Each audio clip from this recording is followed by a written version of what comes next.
Okay, so I have just finally transferred all my content off my iPhone onto my computer.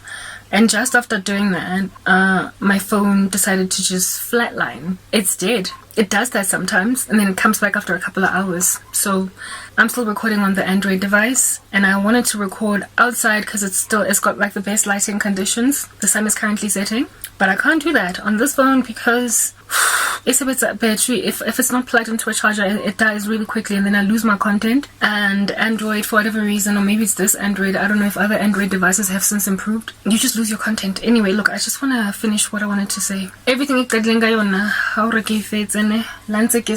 the mood, even when I'm not in the mood. Where was I? Okay, look, what happened today at the mall? I went to the mall to try and, get stuff did concerning that FNB PayPal situation. Sorry for scratching around all over the show. That whole PayPal situation, the FNB issues, I never know. Leno is the old guys, and I don't have the energy you bring it down. Le mob, angna man. Dilan ngale mob, itathen in your stride. And funu pokor toya against some podcasts cause and funu toya le zam. Anyway, whatever. Nyadala shem. Septangla, serious. Yo, I'm serious, guys. Yes, I'm so distracted, as you can tell. Like, it's taken me hours just to get to this point. But let's just speak. Okay, so I was going to go and get that did. Finally, I spoke with the Forex department at FNB blah blah blah. Okay, and I realized that I need to come back home and try again, and I will likely succeed. I did blah, right? But I was in the bag. I was in the mall, right? So there are other things that I figured, let me just try and do these anyway. Standard Bank has been running me up and down like a headless chicken to try and get my bank card, to collect it. Last time they told me they took it back to the head office because it took me forever to fetch it, and then the next time the power was dead, so not power again, the systems were offline, so I had to come back. And so this is the third time. I was like, yes, then it's now or never. So I went to the Standard Bank, and en route Standard Bank, remember I told you, okay, just to give a little bit of context, since in the middle I ranted about the power cut crisis in the country.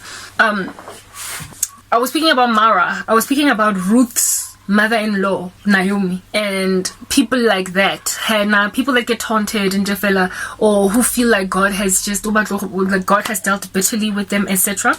And they give up on life, but like God hasn't given up on them, and then the Lord remembers them. Alright? So this year I've been feeling like the scum of the earth. I've been feeling trashy. I've been feeling like all my 30s have been taken away. Like there's nothing left to write home about. Blah blah blah. These have just been my feelings.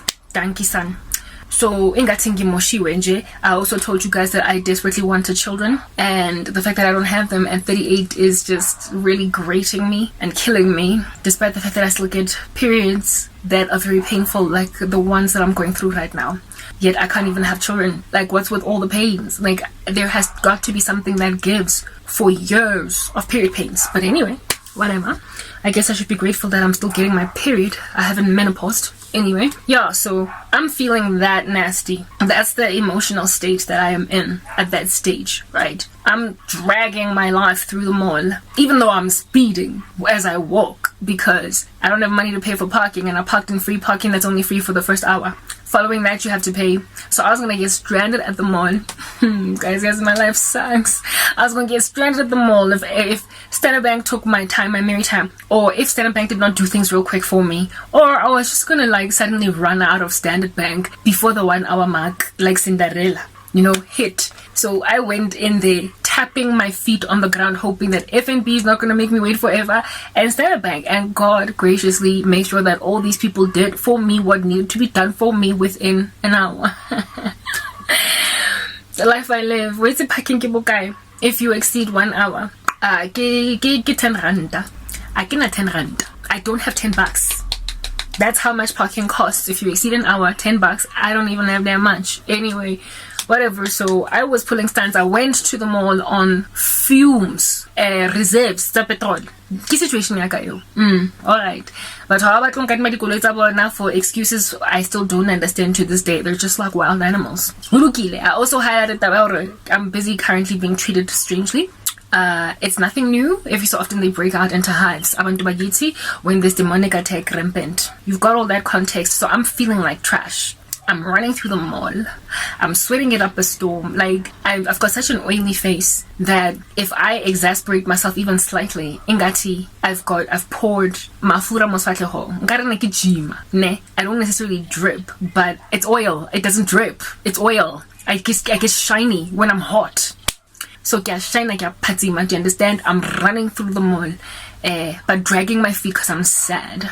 And then there's these two guys. They don't look like they could be older than 24 or whatever, or 25. Promotions. They were selling some service yako school, some math and science set to improve your children's maths and science or something. And they were busy sort of kind of trying to pull people in just in case their kids needed help.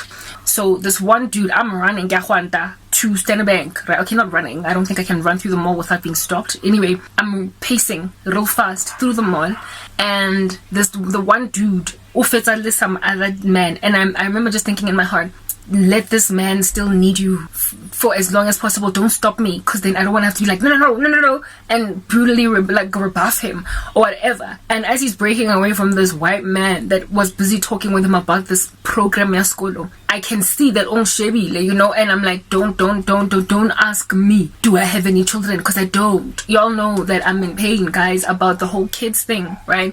I could see from a distance that they were advertising something with learning for children and whatnot. And this dude, as he saw me, of course, I am a 38-year-old woman. I'm a middle-aged woman. And I am expecting that he's going to stop me because I obviously got kids or something. You know what I mean? Obviously, or at least I should for a woman my age, as he sees me. And just before he could pounce on me to sell these services that their company or the company that they work for are selling, you know, he's talking with this white man, and then he's breaking off from this white man because he's done with this guy. And then he's looking straight at me because he wants to offer me the service. You know, when a person looks at you like, you're next? Yeah. Nyambalega this guy, because I told you guys that everything about kids hurts. I'm not a mother, I want to be one, and life sucks. So I'm just like, leave me alone. In my head, I'm like let the white man ask you more questions. Let the dude in front of you ask you more questions. Let him ask you more questions so that I can pass right by you. And on top of that, I can now go, first of all, what is this? Parking, I cannot shelter parking. I have 1 hour to get in and out of this mall, and I might even get stuck on the road because I'm running on fumes. The reserves. Shem. This guy finished with this man, and this man left him. I was like, I was just like, in my heart, just feeling like trash type setup thing on some, this dude is gonna stop me, and I'm gonna have to explain to him that I don't have kids, and I don't want to have to say that, you know what I mean? Anyway, whatever. And so the service is like, there's nothing that I can do for him concerning it. So this man leaves him, and then just as I'm about to ride past, that's when the man leaves, and I'm like, yeah, I almost missed it. And then he's like, sorry ma'am, hi, hey, what's up? And before I could even finish my sentence, I was about to say, I don't have any kids, I have no use for such a service as this. He was like, hey ma'am, do you perhaps have any siblings that this might be appropriate for? You know, do you have any siblings that this might be appropriate for? I didn't even finish my sentence. I wasn't even able. He didn't ask me, do you have any kids or siblings? He just asked me straight off the bat, do you perhaps have any siblings? You know, and basically siblings, that was an offering for toddlers. You could tell that those kids were like 7, 8, 9ish maybe. It was a service of that nature, like learning for maths, for science, for kids that age.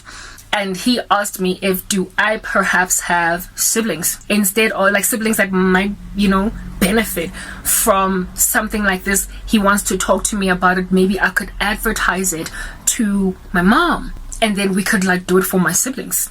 And I was surprised that he did not ask, do you perhaps have any kids? Because that would have been the first thing that you lead with, when you're selling a service for children. When a person is coming at you that looks like they could be a parent. Ma'am, do you perhaps have any kids? We're offering this particular service for schooling for kids for maths and science who are from the ages of 6 to 9 or 6 to 11 or whatever. This dude, straight off the bat, before I could even be like, I don't have kids, he was like, do you perhaps have any siblings? And I remember creasing my forehead on some, that is just such a weird question to ask. why jump straight to siblings? What, are you supernaturally tuned into the spirit to know that I don't want anybody asking me about kids? But it was weird that he didn't ask me that. And as soon as I was like, no, I don't have any siblings, at least not ones that are that young, you know. I don't have any siblings, at least not ones that are that young. And then he was like, okay. And I walked away. I continued to be on my merry way. And after I left, I was like, I creased my forehead and I was like, why under heaven would that guy ask if I have siblings as opposed to if I have kids? He's offering a service that parents would be interested in. And the man before him that he was talking with was a middle-aged white guy that he was, you know, advertising this product to. And for the life of me, I was like, okay, so that man was not slightly, he looked older than me, maybe by like 10, 15 years. However, he looked like a dad or a granddad. So umbuzile, that man, do you perhaps have kids or know of any young human beings of this age that can benefit from this? And with me, he was like, do you perhaps have any siblings? I was creasing my forehead. I was like, why would he ask that? Anyway, so I walked down my mirror and went to the Standard Bank. And what happened at the Standard Bank confirmed to me why that dude offering that kiddie service to me asked about siblings, asked me that question. And I realized that God has remembered me, that despite what I might feel, there are ways that God has preserved me that are supernatural, and it is obvious. It made me feel so good. Let's move on to the next part.